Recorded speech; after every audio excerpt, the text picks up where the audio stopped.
بسم اللہ الرحمن الرحیم نحمده ونصلي ونسلم على رسوله الكريم اما بعد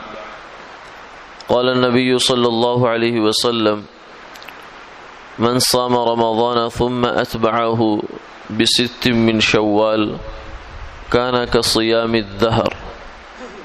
أو كما قال عليه الصلاة والسلام۔ حضور نبی کریم صلی اللہ علیہ وسلم نے ارشاد فرمایا کہ جس آدمی نے رمضان المبارک کے روزے رکھے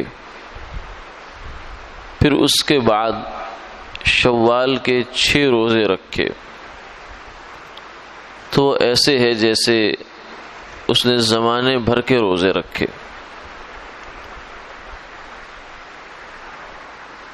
صوم الدہر یا زمانے بھر کے روزے کا مطلب یہ ہے کہ آدمی ہمیشہ روزہ رکھے، ہر روز اس کا روزہ ہو، یعنی پورا سال 360 یا 65 جتنے بھی دن بنتے ہیں سال میں، ان سارے دنوں میں ایک آدمی روزہ رکھے تو یہ خاصا مشقت کا کام بھی ہے، اگرچہ فضیلت اور اجر کا کام ہو لیکن مشقت کا کام بہت زیادہ۔ اس لیے شریعت مطہرہ نے اس سے منع فرما دیا۔ آپ صلی اللہ علیہ وسلم نے صوم وصال سے منع فرمایا کہ مسلسل لگاتار روزے رکھتے چلے جانا، نفلی روزے سوائے رمضان المبارک کے، اس سے آپ نے منع فرمایا۔ اگرچہ آپ صلی اللہ علیہ وسلم کو خود معمول میں یہ شامل تھا کہ آپ مسلسل روزے رکھا کرتے تھے، لیکن صحابہ کو آپ نے اس سے منع فرمایا کہ ایکم مثلی، تم میری جیسے نہیں ہو، کیونکہ مجھے میرا اللہ کھلاتا بھی ہے پلاتا بھی ہے۔ تو آپ صلی اللہ علیہ وسلم کی خصوصیت تھی، لیکن صحابہ کو اور امت کو آپ نے اس عمل سے منع فرمایا کہ تم لوگ مسلسل روزہ نہ رکھو، نفلی روزہ، ہاں بلکہ اس کی جگہ فرمایا صوم داؤدی پر عمل کرو۔ داؤد علیہ السلام کا یہ معمول تھا کہ ایک دن چھوڑ کر ایک دن روزہ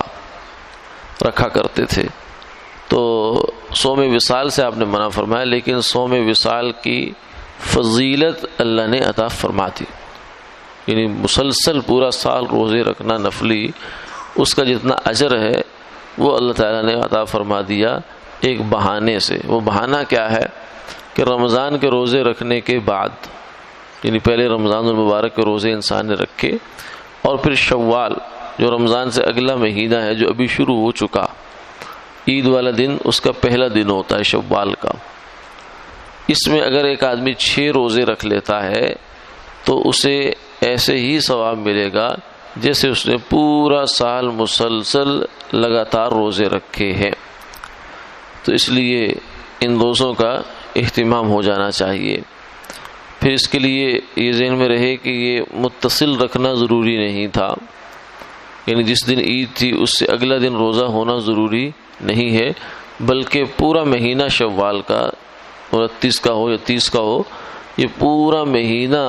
ان روزوں کے رکھنے کا جو ہے وہ امکان موجود ہے، گنجائش موجود ہے۔ اور دوسری چیز یہ ہے کہ ان روزوں کو مسلسل رکھنا بھی ضروری نہیں ہے،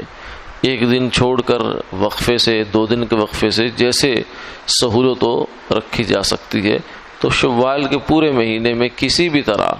یہ 6 روزے اس نیت سے پورے ہو جائیں تو اس سے اللہ انشاءاللہ پورے سال کے روزے رکھنے کی فضیلت عطا فرما دیں گے۔ پھر اس میں ایک مسئلہ یہ بھی ہے کہ کچھ مستورات یا مرد حضرات جن سے رمضان کے روزے کسی عذر کی وجہ سے رہ گئے تھے، تو وہ چاہتی ہیں کہ یہ چاہتے ہیں مرد حضرات کہ ہم انہی روزوں میں اپنے قضا کی بھی نیت کر لیں، تو اس میں کیا ہمیں شوال کے روزوں کی فضیلت مل جائے گی؟ تو اس میں عرض یہ ہے کہ قضا کی نیت کرنے سے وہ روزہ قضا ہی ہوگا، رمضان المبارک کا چھوٹا ہوا روزہ قضا بن جائے گا، وہ شوال کا نفلی روزہ شمار نہیں ہوگا، اس لیے وہ فضیلت اس میں حاصل نہیں ہوگی۔ اگرچہ ایسا کرنے سے